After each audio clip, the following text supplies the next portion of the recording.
You ever notice how people walk around pretending they already know everything, smiling like they've got life all figured out, as if the world handed them a secret manual the rest of us never got? They cling to their routines, their little explanations, their tidy answers, because the truth, the real truth, scares them more than anything.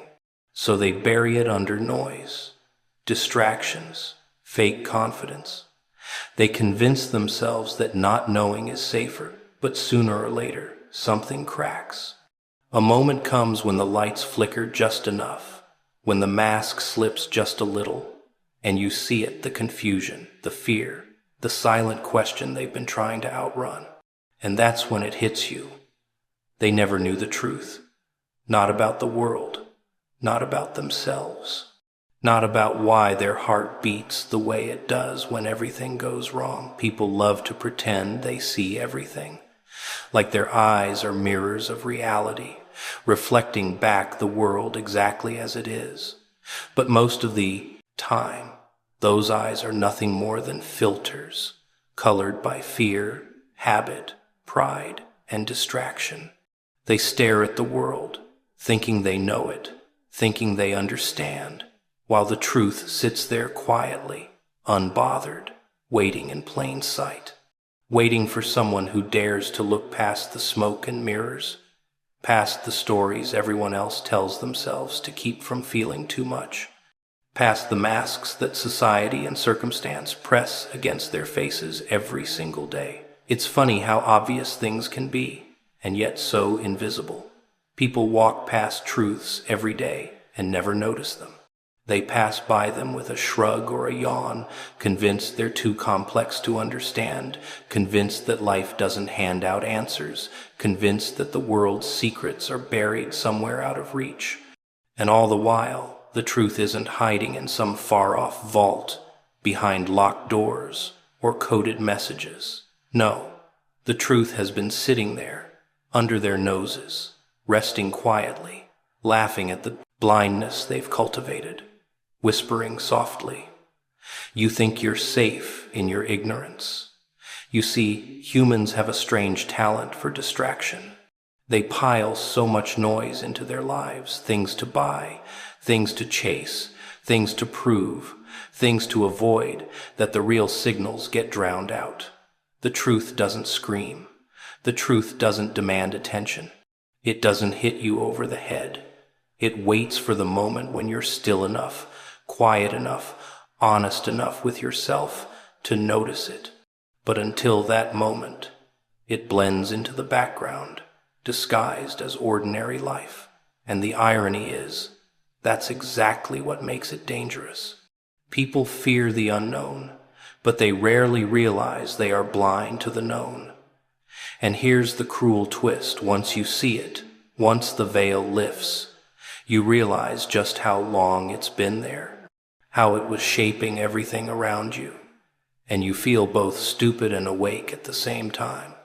You wonder how you missed it, how you could have walked through your days without noticing the obvious, how you could have built your life on assumptions that had been quietly untrue all along.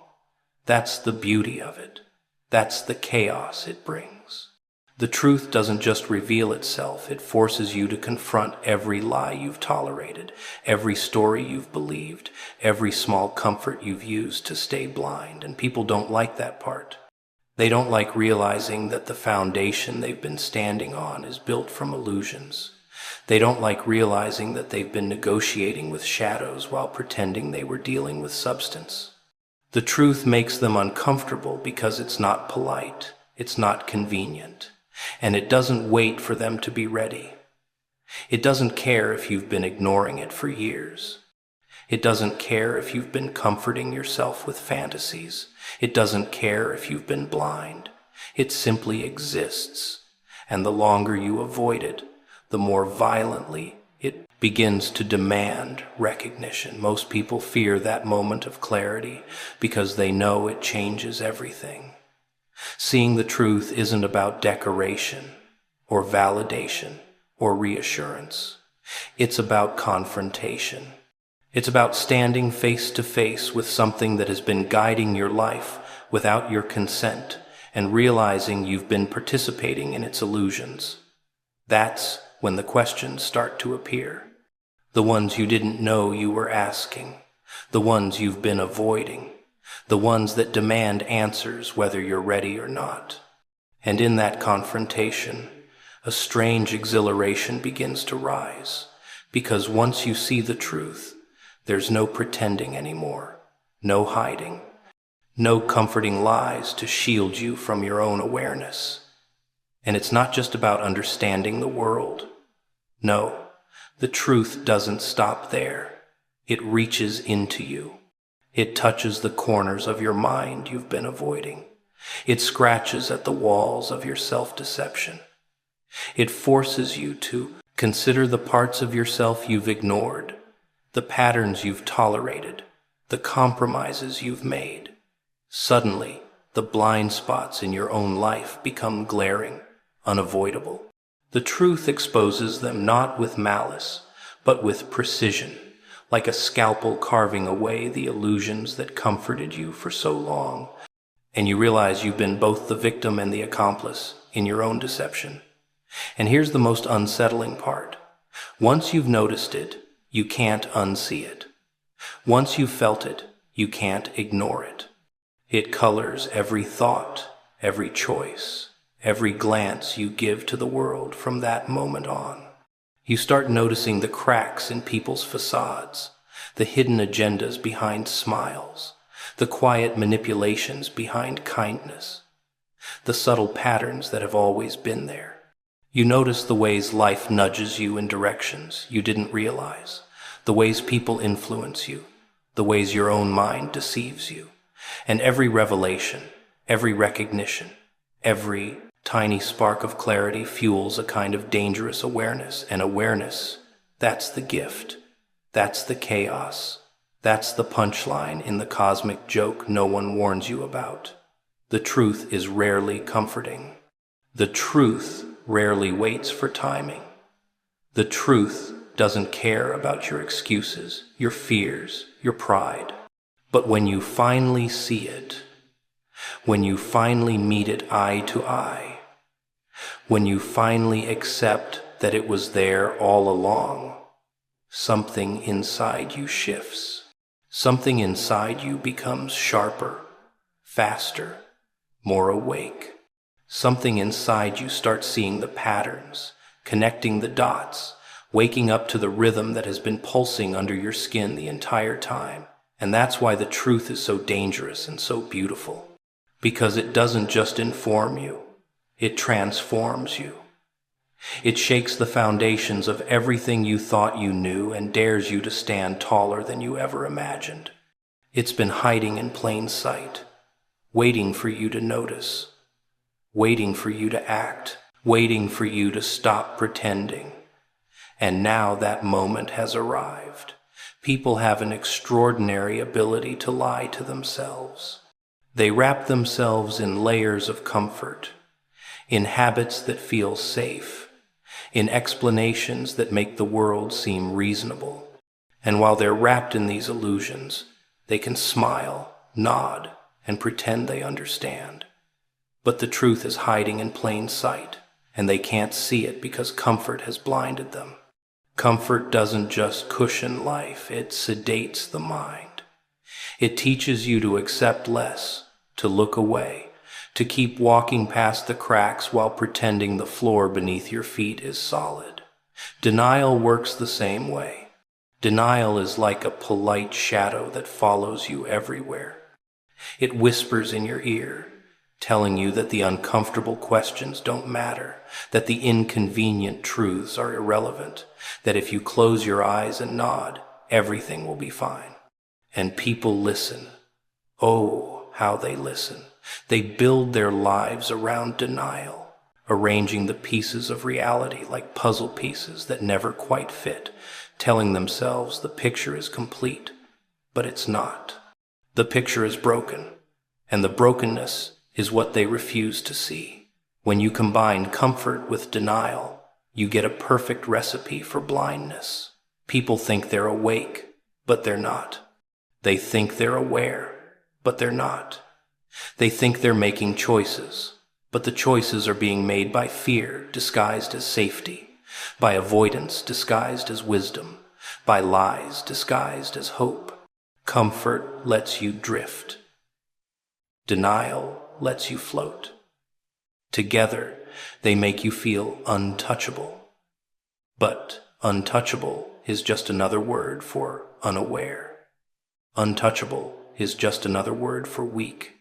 And the cruel thing is, the moment life forces the mask off, the shock is unbearable. Most people are terrified of that moment, the one when comfort and denial no longer work. They panic when the rug is pulled out from under them because it forces them to see what they've been avoiding. It forces them to meet the truth. It forces them to look at the world clearly for the first time.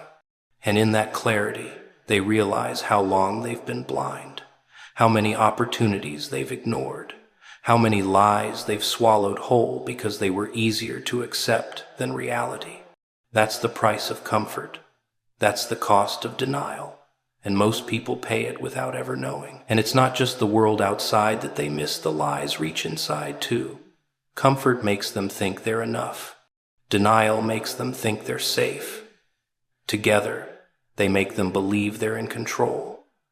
But the real truth is that the mind becomes a cage when it's too used to ease. The real danger is never external, it's internal. The truth is relentless. And one day it comes knocking, demanding acknowledgement. And the very same people who thought they were untouchable realize that the cage has been built by their own hands. There's a perversity in it. People guard their comfort like treasure, and yet the very thing they cling to is the thing that ensures their suffering later. They will do anything to avoid seeing what is real, anything to keep the illusion alive, anything to ignore the whispers that tell them life is not as simple as they hoped. And all the while, the cracks widen. All the while, the consequences grow sharper. And one day, the shock comes, sudden and inescapable, and it rips through the cocoon that comfort and denial have woven around them. People often mistake denial for peace. They think that as long as they ignore it, it isn't real. They believe that as long as their lives follow a comfortable rhythm, the world is fair, the people they love are honest, the path ahead is clear. But reality doesn't negotiate with denial. Reality doesn't pause for comfort. Reality doesn't care if you've been blind. And that is the lesson most people never learn until it hits them hard. It doesn't arrive slowly. It doesn't give warnings. It demolishes the illusions all at once, leaving nothing to hide behind, and the chaos is necessary. That's the cruel joke, isn't it? The world doesn't destroy illusions to punish you, it destroys them to wake you up. It tears down comfort and shatters denial to expose what you've been refusing to see. Only in the absence of soft distractions, in the vacuum left by illusions, does clarity emerge. Only then can people start to recognize patterns they've ignored, truths they've denied, motivations they've hidden from themselves. Only then can they see life without the blinders that comfort and denial imposed. And it's never easy. Seeing through comfort is painful. Breaking through denial is terrifying. It forces you to confront everything you've taken for granted, the mistakes you've ignored, the lies you've tolerated, the fears you've avoided. But that's the point. Comfort and denial are luxuries you can't afford if you want to survive. If you want to rise. If you want to be awake. The moment they collapse, the moment life removes the veil, you see yourself raw and unprotected.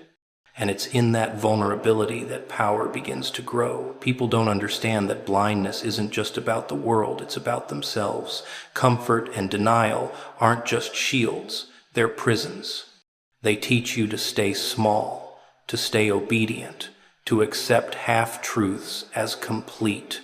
They prevent you from testing your limits, from noticing your potential, from stepping into the fire that forges real strength. And when the walls crumble, the cage opens. And you finally meet the part of you that has been waiting all along, the part that can see, the part that can fight, the part that can rise because it finally recognizes the lies and refuses to be bound by them. Once you see it, once the mask drops, there's no turning back. You can't unsee the ways comfort and denial have kept you blind. You can't unlearn how easy it was to deceive yourself.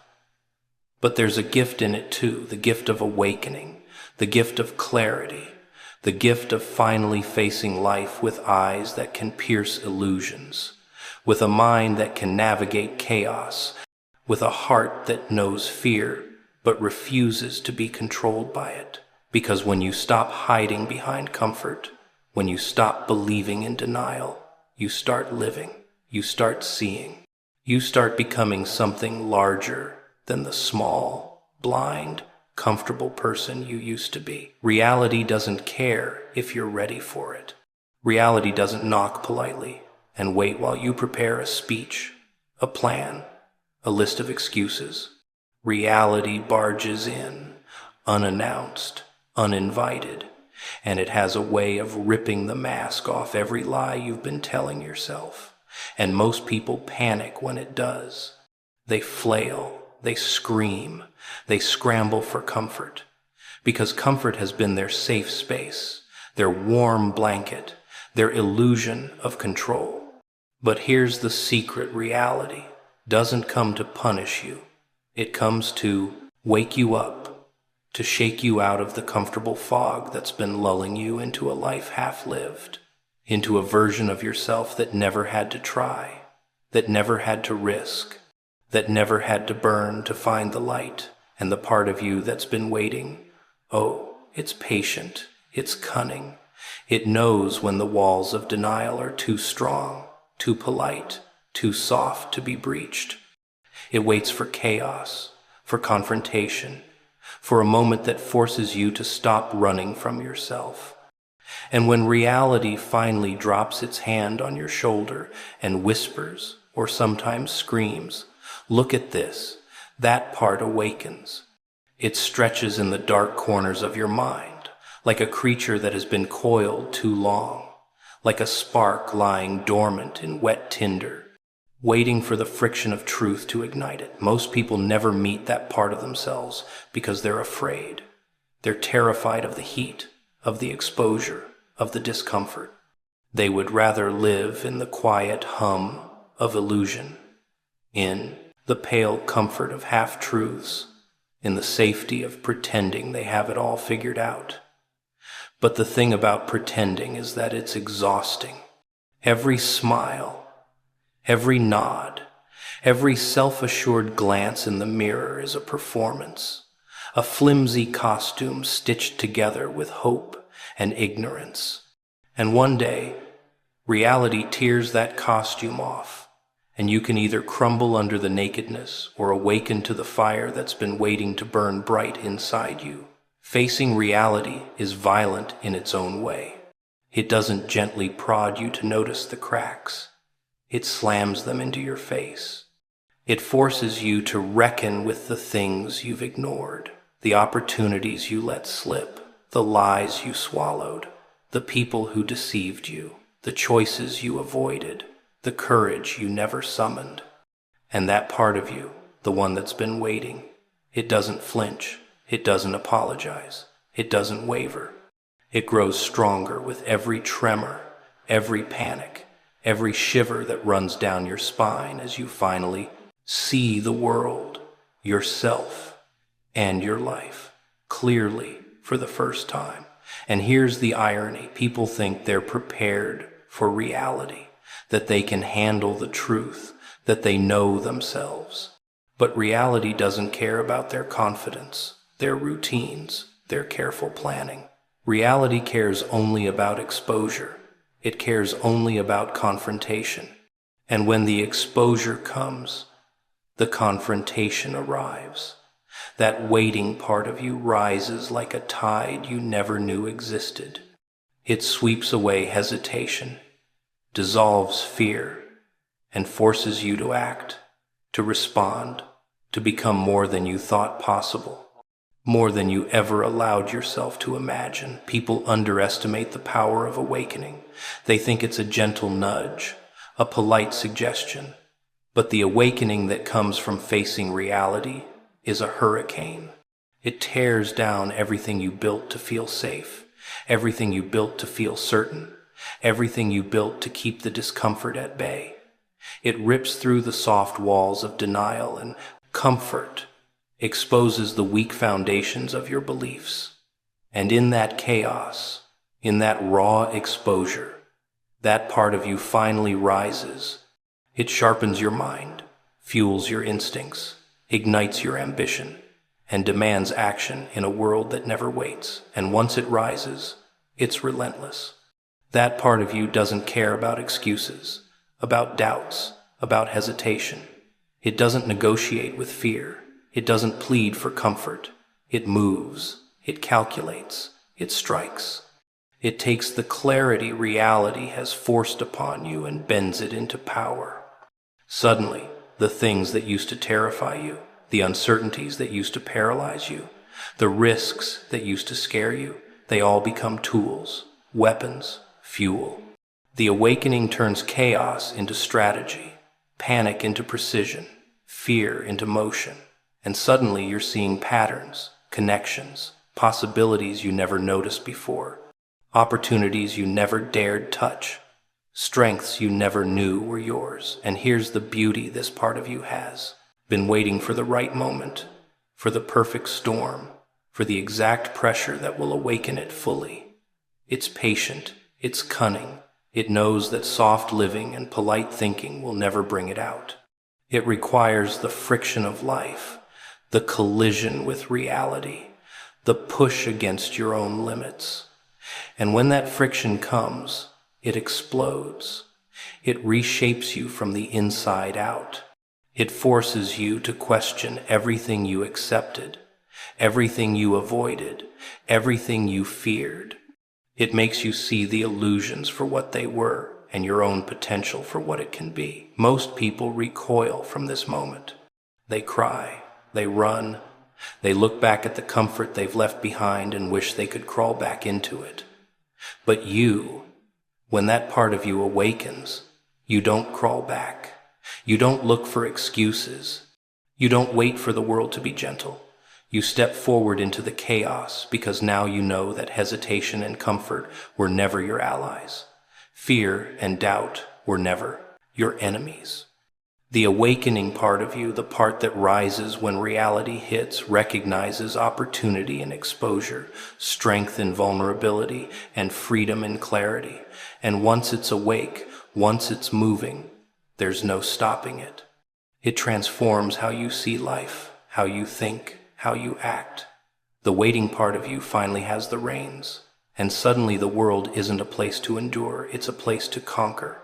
A place where every truth revealed, every challenge faced, every uncomfortable moment becomes a weapon, a lever, a stepping stone. That part of you that has been waiting doesn't just survive reality. It thrives in it. It dances in the cracks. It thrives in the chaos. And it reminds you that the only reason you've been blind for so long was because the awakening hadn't yet demanded to be seen. People have a strange obsession with comfort. They talk about wisdom like it's a gift, a reward, a blessing. But the truth is, most people avoid it. Ignorance is easy. Ignorance doesn't ask questions. Ignorance doesn't weigh on your conscience. Ignorance doesn't force you to face yourself or the world you've been avoiding. You can sit in your little bubble, nod at the patterns everyone else accepts, and pat yourself on the back for being safe or smart.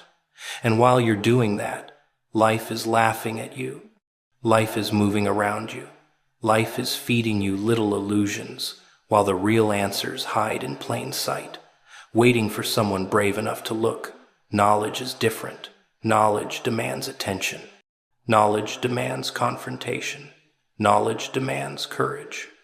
It doesn't sit quietly in a corner waiting for you to pick it up. It bites. It scratches. It refuses to let go until you're forced to reckon with it. You have to step into discomfort. You have to step into uncertainty. You have to risk being wrong, humiliated, exposed.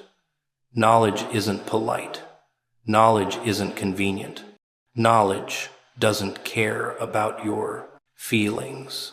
It only cares about what you're willing to see. And most people aren't willing to see. Most people are terrified of knowledge because it changes things. It tears apart the neat little stories they've been telling themselves, the comfortable narratives they've constructed to explain why life is fair, why people are predictable, why they're safe. Knowledge laughs at their little scripts. Knowledge pulls back the curtain and shows the machinery, the chaos, the hidden motives, the truths they were too lazy to notice.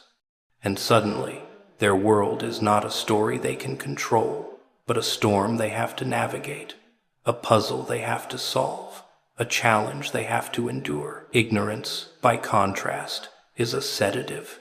It tells you that the world is fine, that people are good, that life is fair. It lets you nod, lets you sleep, lets you feel comfortable, while reality is slowly eroding the foundations beneath your feet. Ignorance is a sweet poison because it requires nothing. It doesn't ask you to risk anything. It doesn't demand that you question yourself, that you question others, that you face the ugly, messy, terrifying truths hiding in the shadows of your life. Ignorance protects you from truth by locking you in a cage, and you never even notice the bars until the cage starts shaking. And when the cage starts shaking, the same people who embraced ignorance suddenly find themselves trembling. They realize that being ignorant was safe, yes, but it left them unprepared. They realize that comfort came at a cost. They realize that by avoiding knowledge, by refusing to see the world clearly, they've left themselves vulnerable, weak, and blind. And in that moment, the courage required for knowledge is exposed for what it is, not polite, not optional, not easy, but necessary. Without courage, knowledge is a weapon that turns on you. With courage, knowledge is a tool that cuts through the illusions and lights the path forward. The irony is delicious. People fear knowledge because it demands bravery. Yet the very thing that keeps them safe in ignorance is the same thing that will destroy them when reality decides to knock. Knowledge isn't something that whispers gently. It doesn't hand you secrets in small doses. It confronts you with contradiction, with complexity, with consequences. And if you run, if you close your eyes, if you choose ignorance, life keeps moving, keeps shifting, keeps plotting behind the veil of convenience.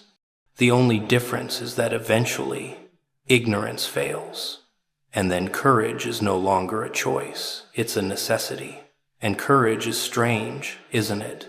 It doesn't roar, it doesn't boast, it doesn't announce itself like some grand hero. Courage is subtle. It's the quiet voice that says, "Look." It's the trembling hand that reaches for the truth anyway. It's the mind that refuses to let comfortable lies dictate reality. It's the heart that steps into uncertainty, even when it's terrified. Knowledge requires this courage, because truth is rarely safe. Truth is rarely easy. Truth doesn't care how long you've been comfortable. Truth doesn't care how many excuses you've built.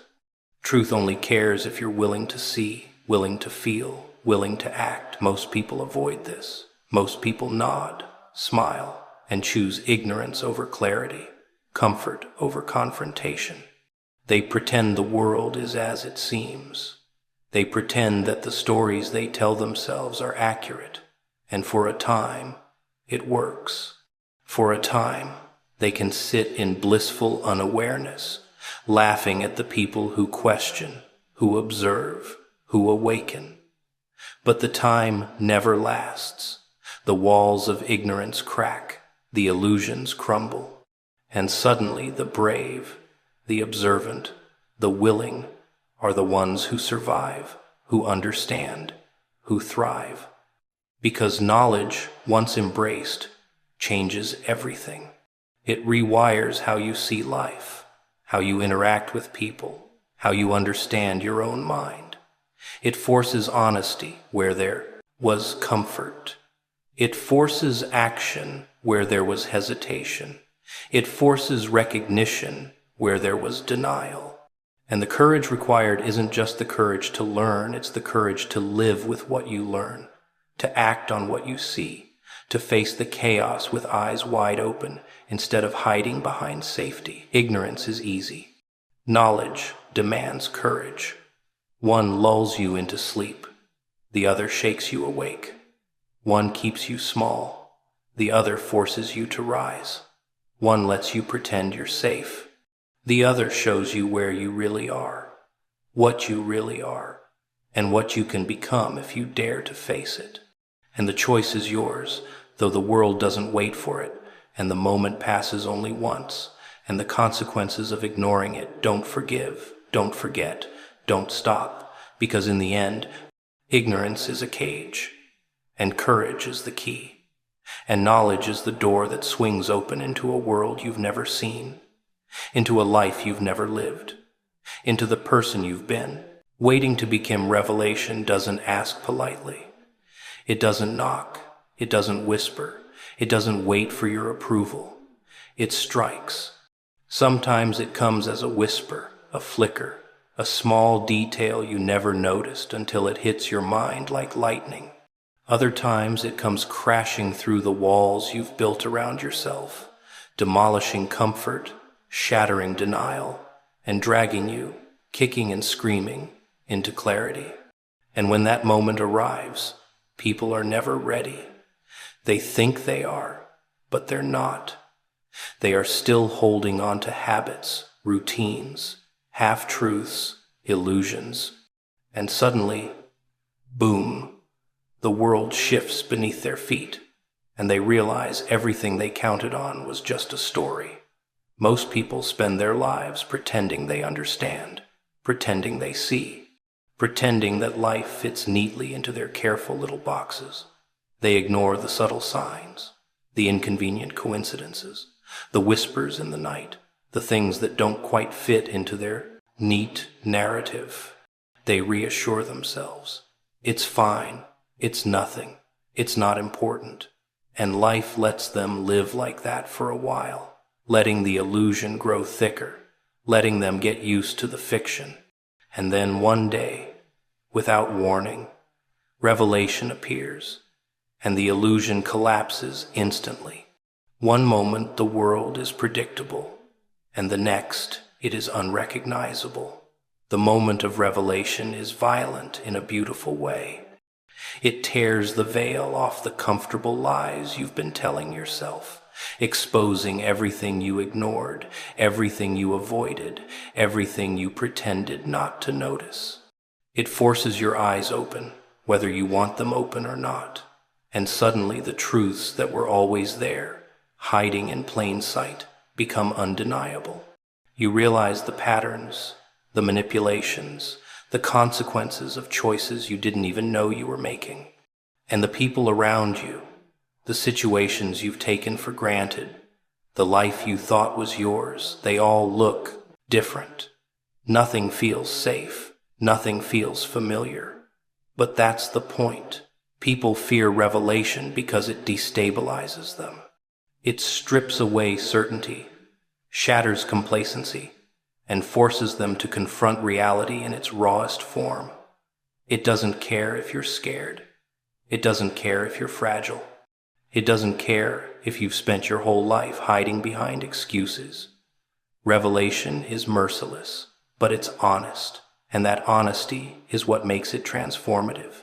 It forces growth. It forces action.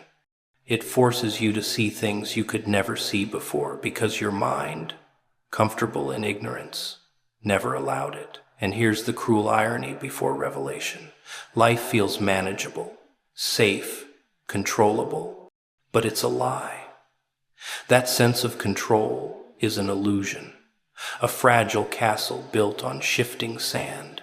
Revelation demolishes that castle in a second, and in the rubble you find yourself exposed, naked in a way that terrifies you, but also awakens something inside you didn't know existed. It's the part of you that's been waiting for a challenge, for the chaos that forces courage, for the truth that forces clarity. It's raw, it's powerful, it's relentless, and it refuses to let you ignore it any longer.